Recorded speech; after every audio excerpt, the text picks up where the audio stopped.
Good evening. Welcome, everybody. Welcome to everyone in our studio audience and our online audience. This is Homeschooling 101. All night long, we are going to be discussing how to homeschool our kids while we're working, while we're remote learning, answer all of your questions. So if you're joining us online, please be thinking about some of those questions you want to ask later. We've got a moderator here online, and we will be receiving those questions, and we will be giving them to our panel. My name is Lynette Kraft. We want to unpack this very important question tonight, and I want to thank all of you for those of you who pre-registered, filling out the section in that registration form in advance, giving us some questions to contemplate, because we want to answer what's on your mind. So thank you for filling those out, and we will be getting to those questions later. So this is what I want you to know. Homeschooling is adventurous, it's fun, it's challenging. We are recording tonight so that you can pass this information on to others. You can find that recording at our website at generationalhope.com/education. And any online resources we give you tonight, you can go there and find those as well. But as we think about how we're going to sit our kiddos down and educate them, one of the very most important things is we have to have fun. So we're going to open up tonight with a fun video. Take a watch.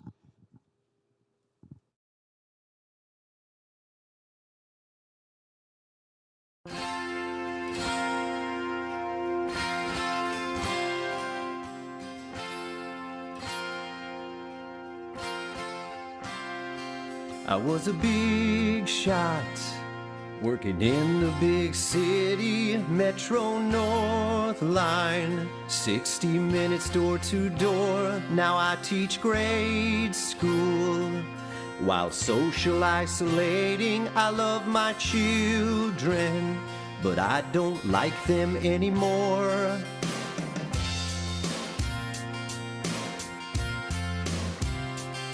It's a long day teaching my children.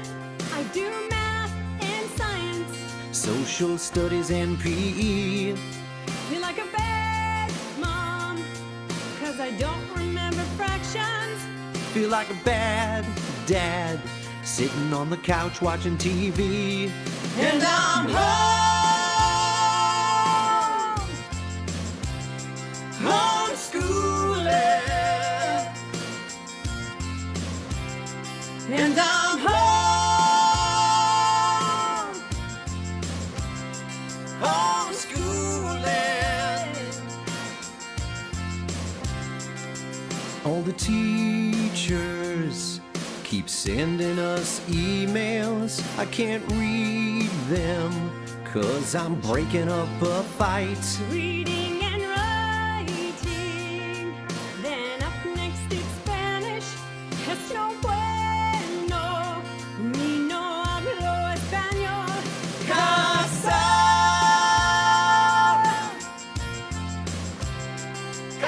schooling. And I'm Home, homeschooling. Homeschooling now, I'm homeschooling now, I'm homeschooling now, I'm homeschooling now, I'm homeschooling now, I'm homeschooling now, I'm homeschooling now, I'm homeschooling now. I want a real school, one without parents, where my classmates don't pick their nose. I want device time. I miss playing Fortnite. How long has Daddy been wearing those clothes? Ew! And I'm homeschooling now, I'm homeschooling now, homeschooling now, I'm homeschooling.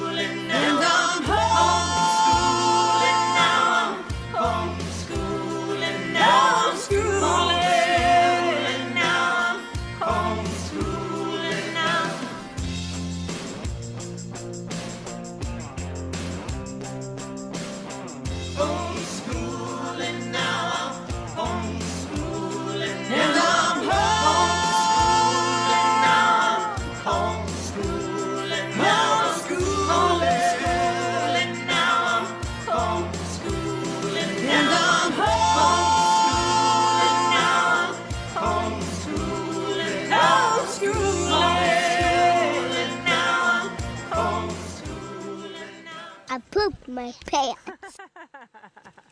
Yes. So here we are. We are doing it, everybody. We are homeschooling. Let's define the word homeschool. Because depending upon which ears it lands on, it could mean different things, right? So we have traditional homeschoolers. I would fall into that category. I have 4 children, and I've been homeschooling my kids from day one, meaning it's parent-led education. And we've got resources that we will offer you with more information, but where you're grabbing your own curriculum and you're teaching your children at home, home-based education. And then you've got a hybrid where maybe prior to COVID, you were schooling in your home, but you were also using the resources that the public school system offered you.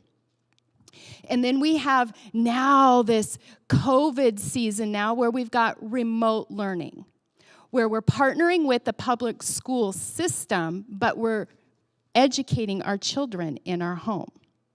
We're not the primary teacher, but we are supporting those public school teachers, and we're going to learn more about that.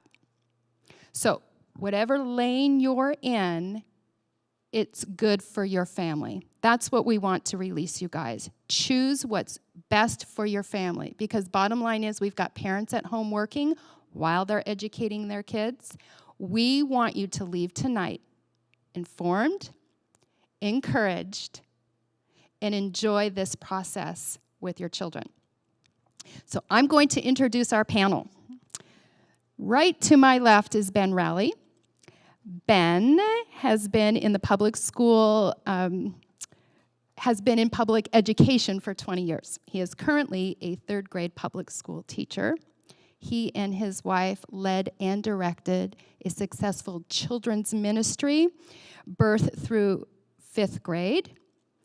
And they also homeschooled their 3 children, who are all now young adults, and 2 are married. And they are working in their respective careers. Welcome, Ben. Thanks. Yep, thank you for joining us.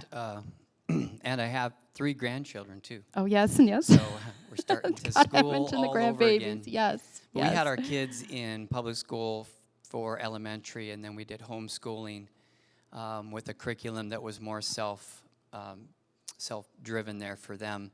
But that worked for our family. And I've been teaching public school for many years now, but I've never experienced teaching at home. And so we're trying to figure this out ourselves as all these teachers are at home now, learning the programs and trying to figure it out. So do you have a question for me? Not yet. Oh, okay. I will in a minute. Actually, I have a really good question for all y'all, but I'm going to introduce Andresa and Deborah next, and then I'll ask you a question. So, Andresa, welcome. Andresa is a former 5th grade public school teacher. She currently is a preschool teacher, and she and her husband also homeschooled their 2 children. One child has graduated from college, and one is currently enrolled in college. And Deborah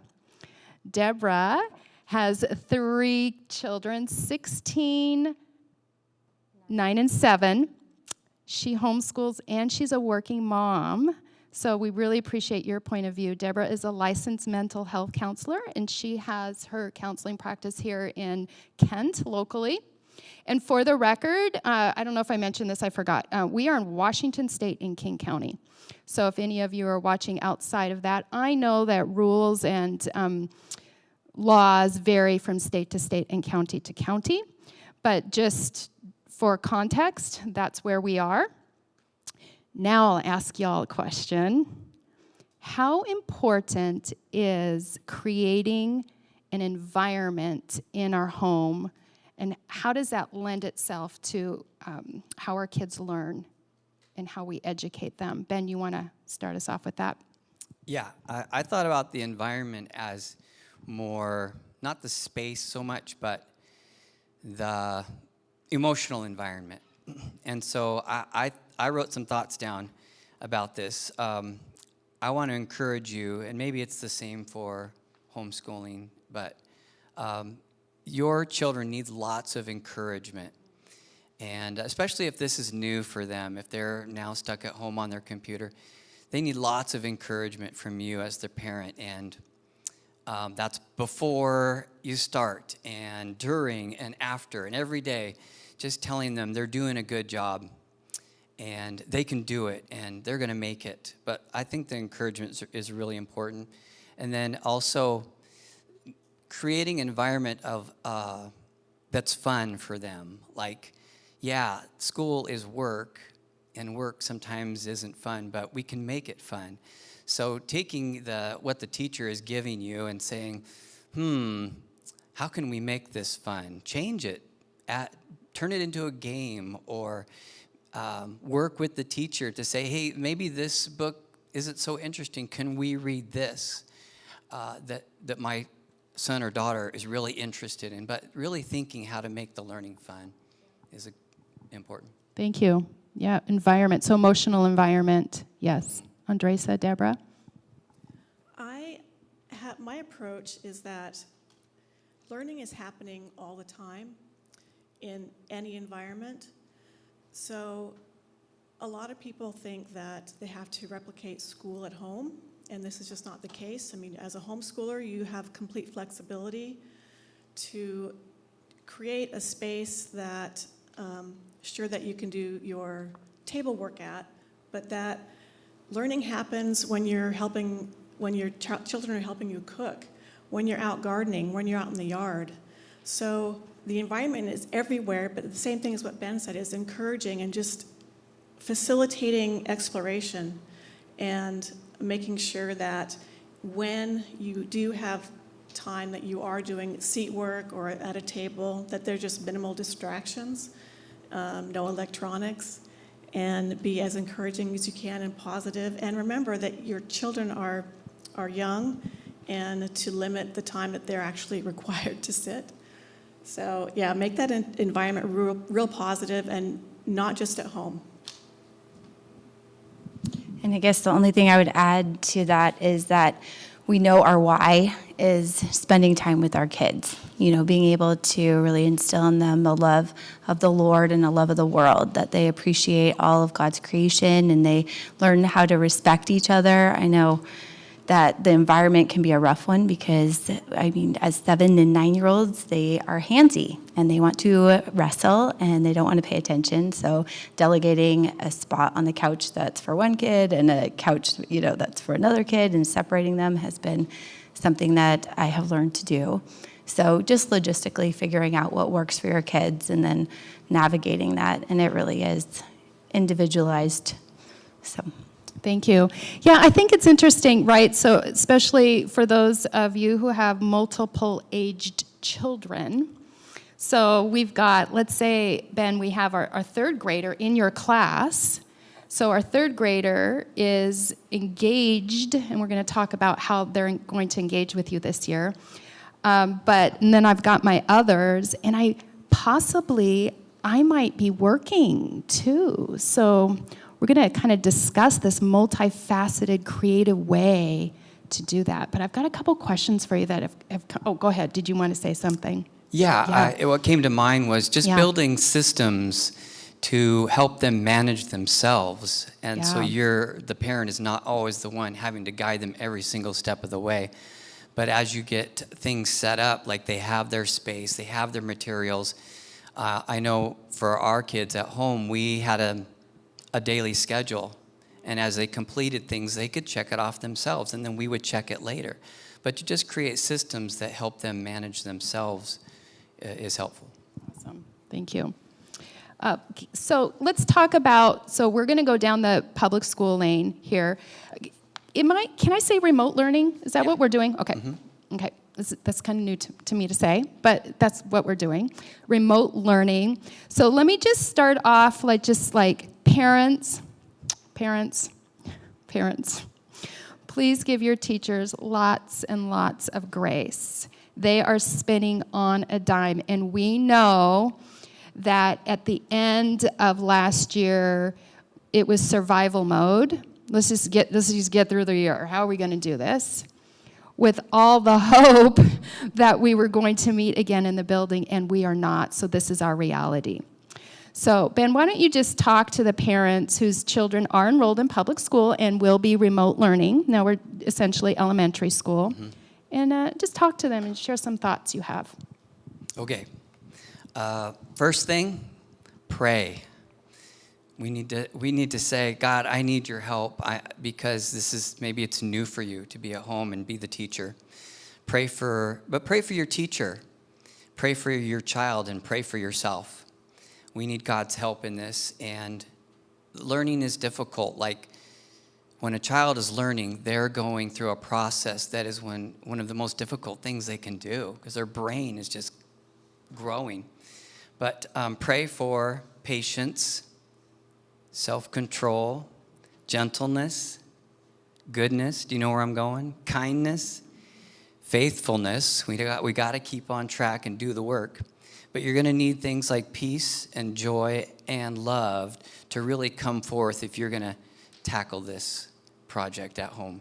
But like Lynette said, it is an adventure, and if you approach it as an adventure and make it fun, I think you can get through it. You're going to have some tears.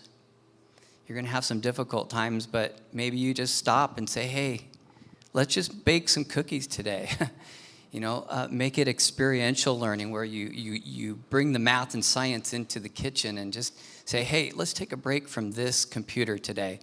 Let's go to the zoo. I mean, there is learning everywhere. And so I think your teacher will understand. I think it's good to communicate with them and let them know what's working for you. And tell your teacher, hey, this works really well, but we're struggling with this part of the learning. What else can we do? So I think communication is going to be key for people learning at home. Yeah, I was going to ask you that. What can parents expect? How are they communicating with their teachers? What can they expect either from the teacher or from the school district in terms of the daily connection? How is that going to unfold? Just walk us through a typical school day. Because we're Zooming or Microsoft Officing. I'm not quite sure what this is called now. Yeah. So at the end of the last year, it was, let's just give them some things to do. Now, the state wants us to actually do school online. Well, okay, it's going to look a little different. But, so we may have 2 or 3 meetings a day, or 4. Depending on how much content we want to give. We may be doing live instruction and asking kids to try to participate on the computer. So they're checking in. They're watching you. You can watch them, see them, like you're seeing their face. So they've got webcams or some sort of technology where you get to see their faces. Yeah. And so we're asking questions, they're responding, and we're trying to work with the technology, muting, unmuting, it's going to be interesting. But I think what I learned is break it down into smaller groups and meet with targeted groups will work. So teachers might have meet with your child maybe once a day or every other day, but in smaller groups. They will probably communicate with parents through email by giving you your lesson plans, hopefully for the week, some type of guide that you can follow. But it's going to be a lot of communication. I mean, I remember in school, if I got an email from a parent, I'd be like, oh, what's wrong? Now it's like, yes, email me. Tell me what's going on at home. I need to know how your child is doing. Right. So the communication is just going to have to be a lot. And I was careful not to give too much email, like you saw in the song, too many emails, but we have to learn to communicate. Yeah, thank you. Maybe this just popped into my mind now with the communication. Why don't you all address this? Let's talk about being organized. So for some of us, it's super easy to be organized, and for others, not so much. but we as parents have to be organized, especially if we have more than one child at home, don't we? So we've got different teachers, different subjects. So maybe some tips and tricks, Andresa, Deborah, how you stay organized with communication. Now, prior to COVID, your child wasn't necessarily tied in with the school system where they're talking to a teacher, but they've got coaches and friends and activities, museums, memberships, things like that. How do you stay organized with communication?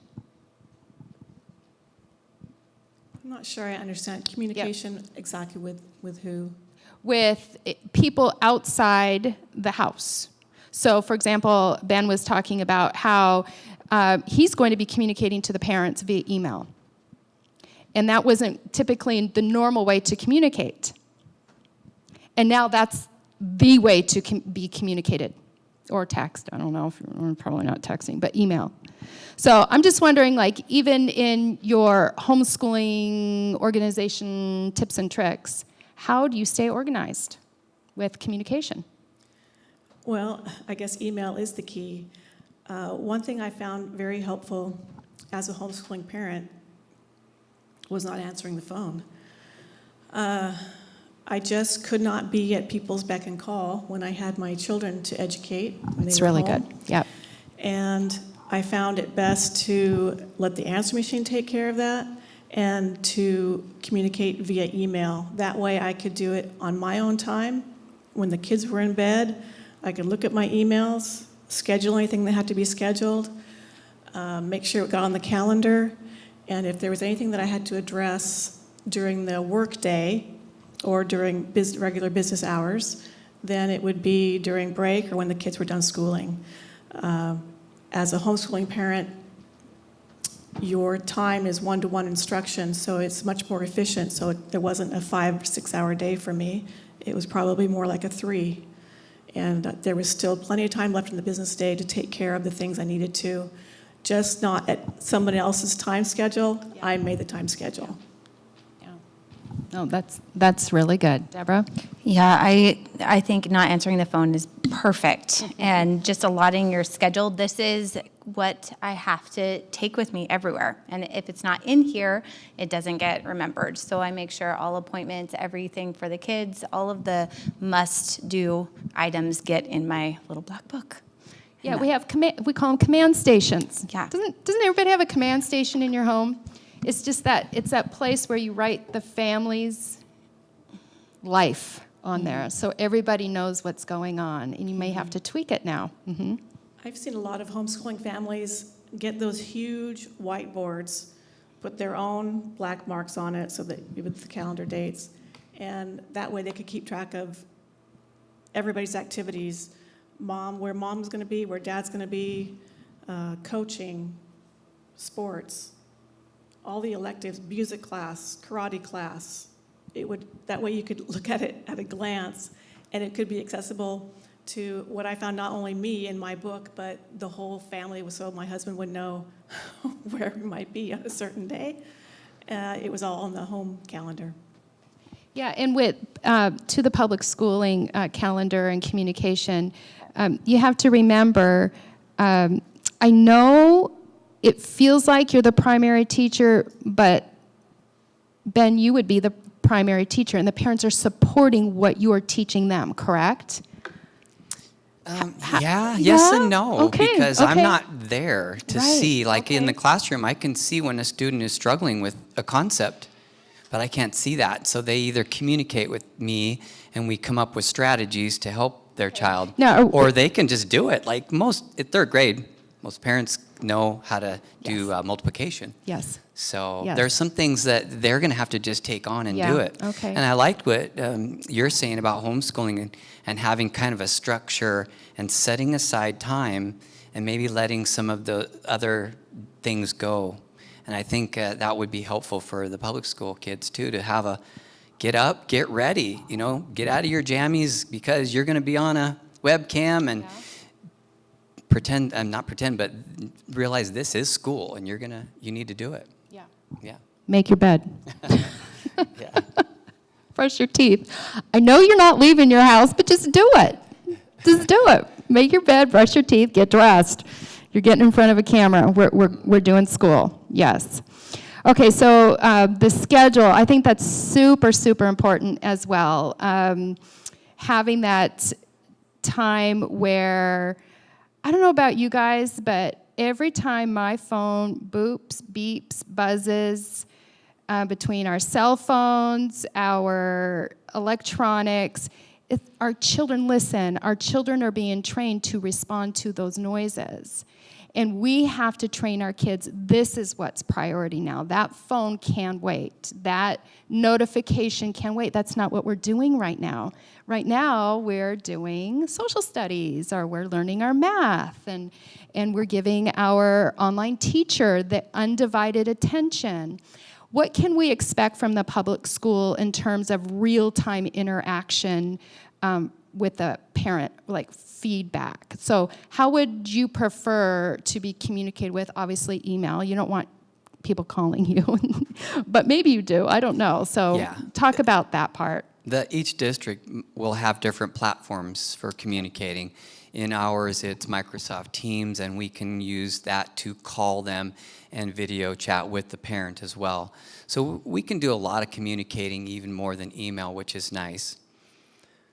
What was your question? Just what can the parents expect? So let's say my third graders turned in her assignment, and how long does it take to correct it? Do I get it back? Are you going to teach me how to correct her papers?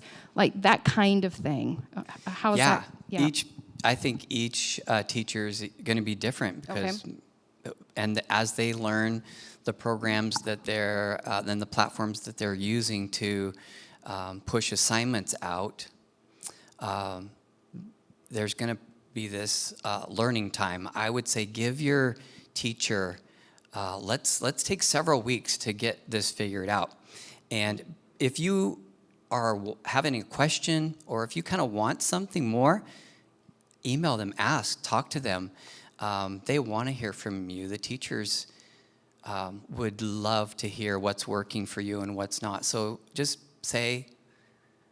call them or email and say, hey, when are we going to see this assignment back? It's okay. Yeah, okay. Yeah, I got a couple of questions about special needs. I don't know if you can address this, but just based on, because I understand you're not a special needs teacher, but a few of you did send us some questions about special needs children. So anywhere from a child being on the autistic spectrum to physical special needs. How is the public school going to address that this year? I don't know. Okay. I told Ben at the beginning, if you don't know, I'll just say, I don't know. I don't know. Yeah, okay. I had students with individual education plans in my classroom, and so last year at home, I would communicate with their resource room teacher, the special education teacher, and we came up with a plan because they weren't able to really get on to the meetings with us. So we came up with another plan. So I think just if the parent has a student with special needs, communicating with their homeroom teacher, but also the school's special education teacher, and just following the plans that they have, they'll have a plan, or they will work with you to create a plan. Yeah, one thing that I think we'll find after this is all over, hopefully it gets over sometime, is we're just going to be super organized people. I mean, everything's just going to be well organized. Andresa, I'd like you to address a couple questions that have come in through homeschooling. We've got a lot of people in our audience that have young children that typically would be entering kindergarten, first grade this year, that have decided, or maybe you guys are on the fence. Maybe you're just not sure yet.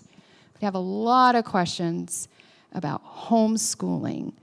Am I qualified? How do I get qualified? How long every day should I be home educating my child? Where do I get the curriculum? Those kinds of questions. Just if you want to run down those. That's a lot of questions. I know, 3. I counted 3. Yes.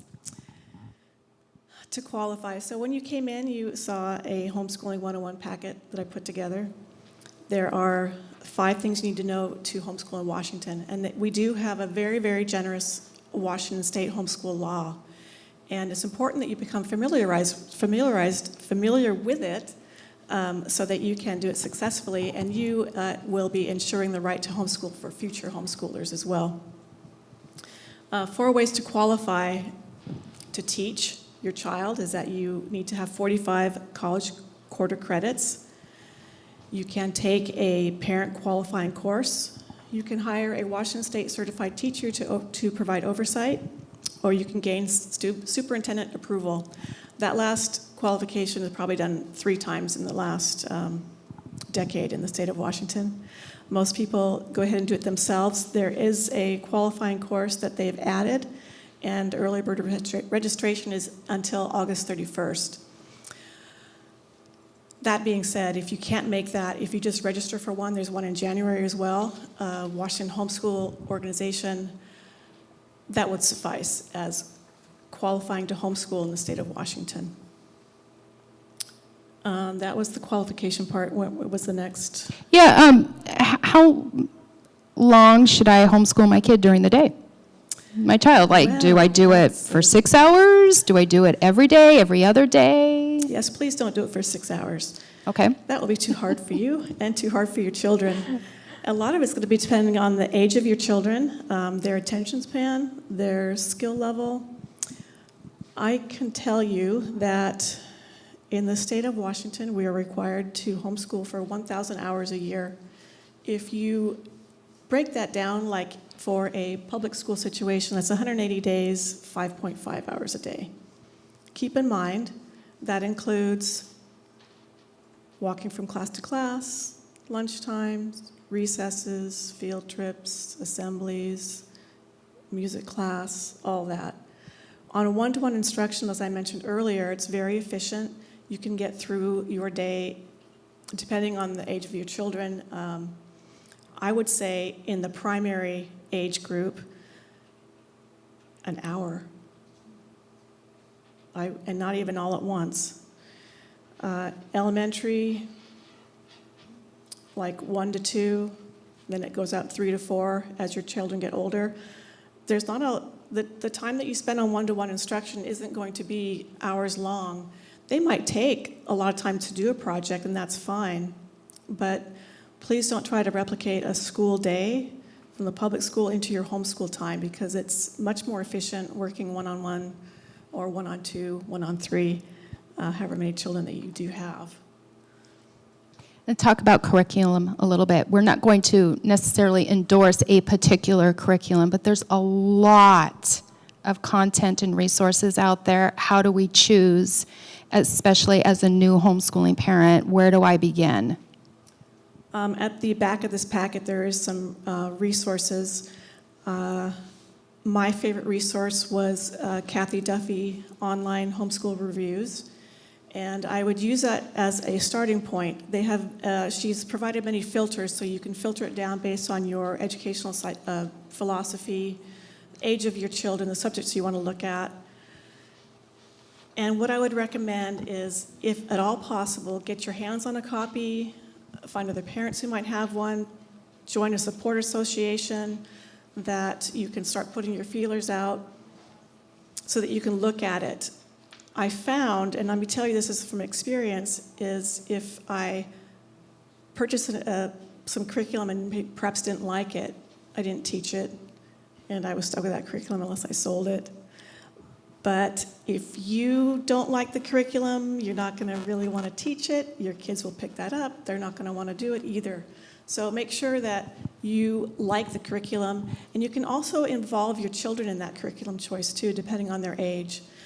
I do recommend thinking about the learning style of your child, because there are just different ways to teach, different curriculums that approach things in a different way, and there are a lot of curriculum with different worldviews. So if you want a Christian worldview, make sure that you look for that. But there are some resources in the packet that you have to take a look at that. It's hard, like Lynette said, I can't really endorse one certain kind. I was an eclectic teacher, so I picked and choose from different places. I didn't do one big program. Yeah, we've done the same thing in our family. Let's talk a little bit about testing versus assessing and what the law requires that way. Ben, in the public school system, the kids get tested once a year is it third grade? Do they get tested? How does that work? And then, yeah. Andresa, you want to approach that from a homeschooling perspective, please.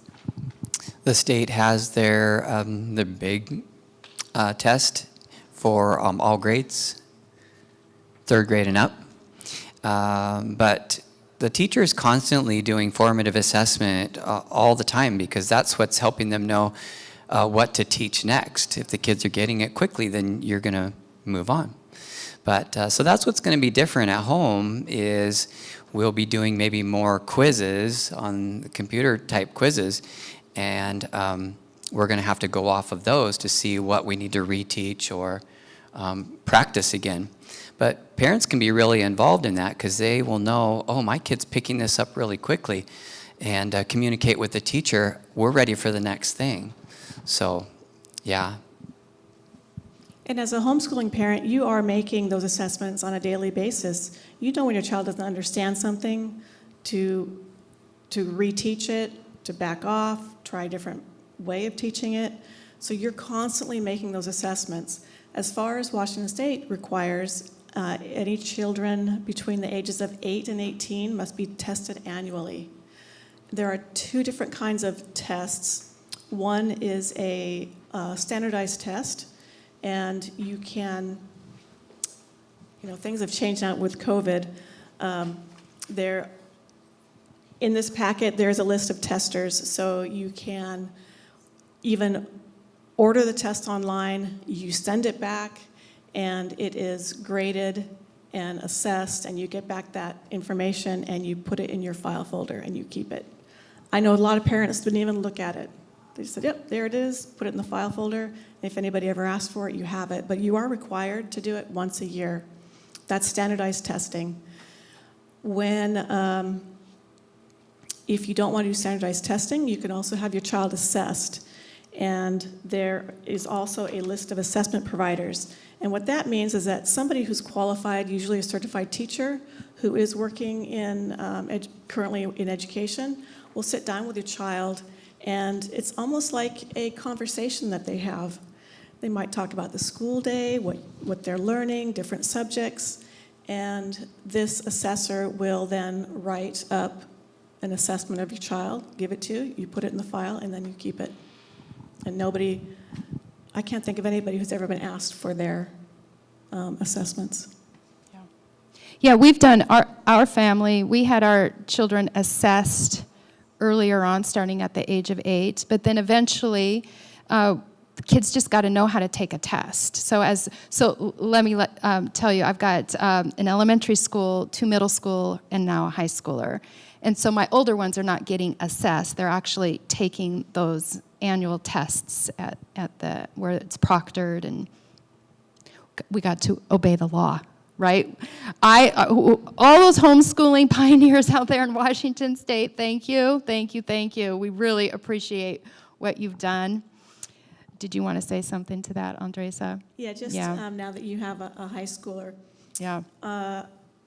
It is important to have your child have an experience with standardized tests, simply because if they're college bound, there's the SAT, there's the PSAT, there's the ACT, all those lovely tests. And I looked at those early years of sending my kids to have a proctored exam as this is good practice on how to fill out a bubble and how to take a standardized test. So it was actually a really good experience, and that's what I was sharing with them, the importance of learning how to take a test. Not exactly what was on it, but just doing your best. In school, we would teach strategies on how to take a test, because that's not really how we learn or do school. But when we do this test, it feels so serious. And we've noticed that the kids have anxiety over taking these standardized tests. And so it's important, I think, to let your children know that This is just one little snapshot. It's like taking a picture of where you're at right now. And it just gives us information on how to move forward with you. We just want to know what you know and not make it such a really hard, stressful thing for them, but something just to do, and then we can get back to the fun learning. Yeah. So if you guys are watching online and as you're hearing our panelists talk and you're like, oh, I have a question, but I can't ask it because I'm not there. Well, you can email Michelle, and Michelle will receive it. She'll write it down, and then she'll run it up here, or I'll jump off stage and grab it. So if you have a question and we have not yet answered it, please let us know. And for the live audience, same thing. Just tap Michelle. She's sitting in the front row here. Just tap her shoulder and whisper in her ear, and she'll write it down and hand it to me. Oh, I see a question coming up. While Michelle's gathering those, I do have a question, Deborah, for you.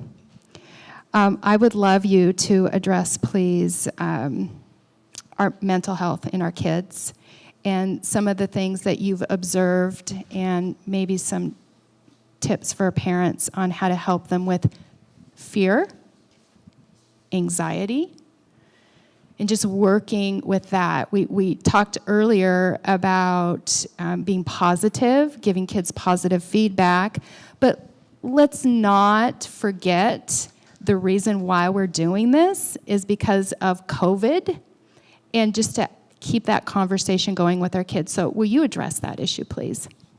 Yeah, I think that collectively the adults have been, we're steering the ship. So one of the things I say a lot is emotions, more with emotions and just our attitude in general, more is caught than taught.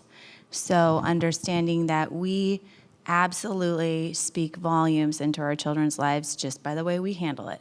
So not getting like, what are you, this COVID, not going over the bad news and not pouring over all of the negative factors, but really filling your heart with hope and making sure that the kids see you being excited for what's ahead and what's this adventure going to look like and how we trust the Lord to take care of our family and navigate this new season. And that's really our foundation.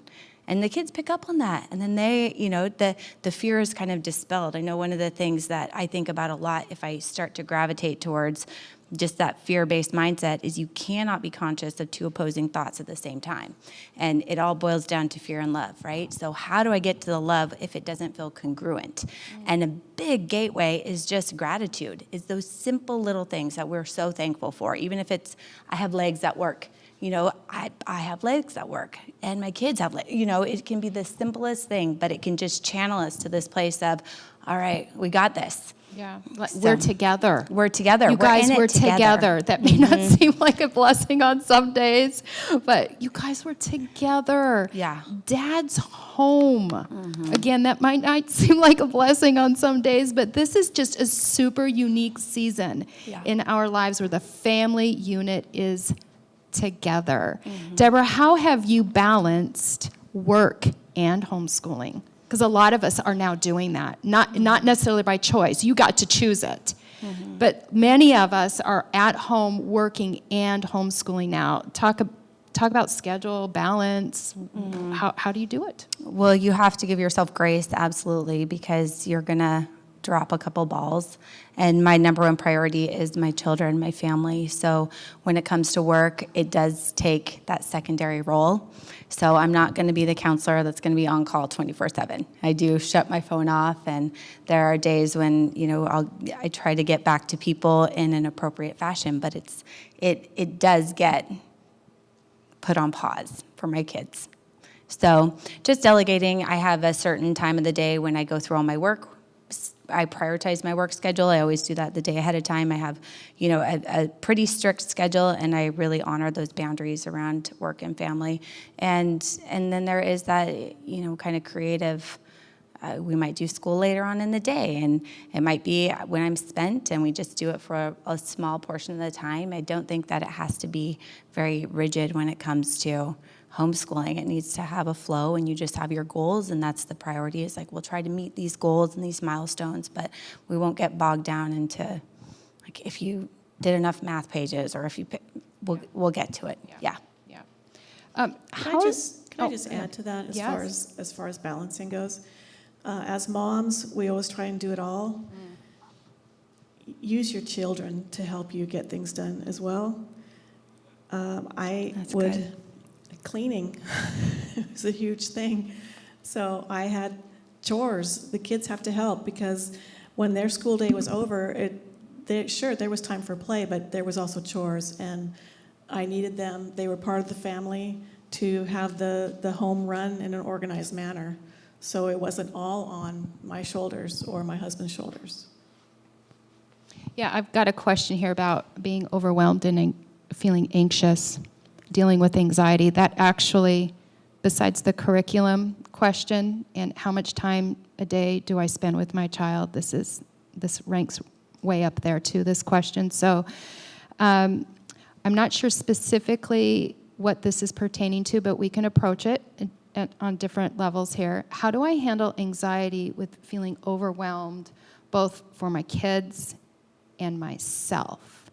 So I'm assuming this person who wrote this is just the stress in general of homeschooling. I think being at home, trying to get schoolwork done. That's where I want to approach this question.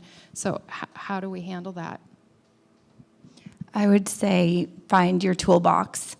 Get a list of things that work for you. If it's a lot of times emotion, if we think of that root motion, if we shift our motion, we can shift our emotion, right? So go for a walk for 15 minutes. You're going to get a little serotonin. You're going to get fresh air. You're going to feel forward momentum, and you go back to the whatever you were dealing with, and it feels lighter. So go on a quick walk, take a bath, take a shower, read a book, eat a mint, have a cup of water, do jumping jacks. I call a friend. I mean, there are so many different things, little things that you can do that can take a minute to 15 minutes that can drastically change your mood. And I would say worship. I mean, worship is huge. Shift the atmosphere in the house. If you've got some music you can put on that just you can soak for a little bit, or have the kids put on some worship music and be together, or just pray. I mean, I think we can constantly have that dialogue with the Lord of help. What do I do? And just keeping that channel open so that we don't feel like we're doing it alone. Yeah, awesome. Thank you. And I totally agree with you about being grateful, looking for the things that are positive and that are going well, and talk about those things. And you've got all these assignments, but if you talk to your kid about, like, how are you doing with it? How is it making you feel? How are you doing? And really just engaging them in that conversation, rather than just focusing on the work, but focusing on them as a person, and having time to talk about it is healthy too. That relationship is really, really important. And that was one of the reasons that I went into homeschooling. I wanted to have my children with me all the time. I treasure the relationships that we've built. I treasure the strength of our family. And I want to tell you, as homeschooling parents, give yourselves permission to change things. If it's not working, ditch it, change it. Don't school for the day. Don't school for the week. It's okay. Give yourself permission to not do it when you need to not do it. Your kids will probably appreciate that too. Yeah, with homeschooling, there's this, it's like, do they get more free time? Or, with my kids, they say, okay, the public school kids are on Christmas break. That means we don't have to do work for 2 weeks, right? But being very flexible and listening to your child. We've got a couple questions that have come in. Thank you, by the way, for those questions. We're going to go super practical right now. How long do we hang on to homework, completed work? So with our public school, talk about assignments and how long we keep proof, because it's all digital now, right? And then let's talk about homeschoolers. How long do you keep assignments? It depends. Like, there's sometimes you're doing practice work, right? And it's not something you're going to keep. Maybe you're writing, you're doing your quick writes or your journal writing, and the teacher doesn't need to see every day, but maybe you pick one thing out of the week that you say, this is my best work, or this is the child's best work. Let's share that with the teacher. Really, the teacher wants to see growth and progress. If they're on like a program or a website that says, here's the assignment, they may need you to turn it in. And then you're going to hopefully get that back with the score. But yeah, it's digital, so it's kept on the computer forever. Yeah. Do you ladies want to address that? How long do we keep our child's penmanship papers on Dresa? Yes. Their science projects. It will accumulate very, very fast. Yes.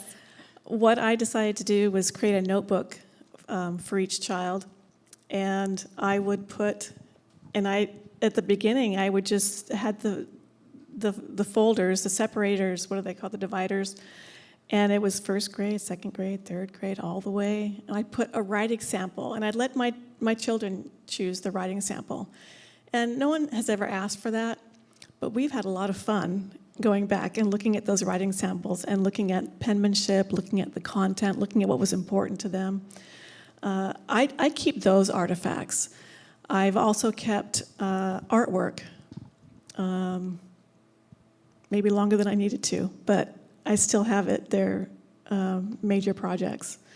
And I would probably suggest keeping samples of math at different levels and maintain a book list, a reading book list of books that they've read. And that's, I think, the major things that I kept. Great. So maybe down here also, Deborah and Andresa, you can answer this too. Or Ben. Yes, you can answer this. I was like, but this for a 4-year-old. So we got a 4-year-old kiddo in our house. How do we get him interested in writing? So 4, they're learning the alphabet, and they're just not really into writing. So, and maybe some kids still struggle with that a little bit, even in those early elementary school years. But how do we get our youngers interested in putting something in their hand and starting to write, especially in this digital age when they're probably should be learning how to keyboard as well? Yes, it's important, but keep in mind that they are only 4. There are different ways of things you can do it, some practical fun way, making it fun, as Ben has mentioned earlier. You can put that pencil in their hand and you can fill a bag of sugar, and they can, or not even a bag, but in a tray, and they can write in the sugar or the salt, in sand.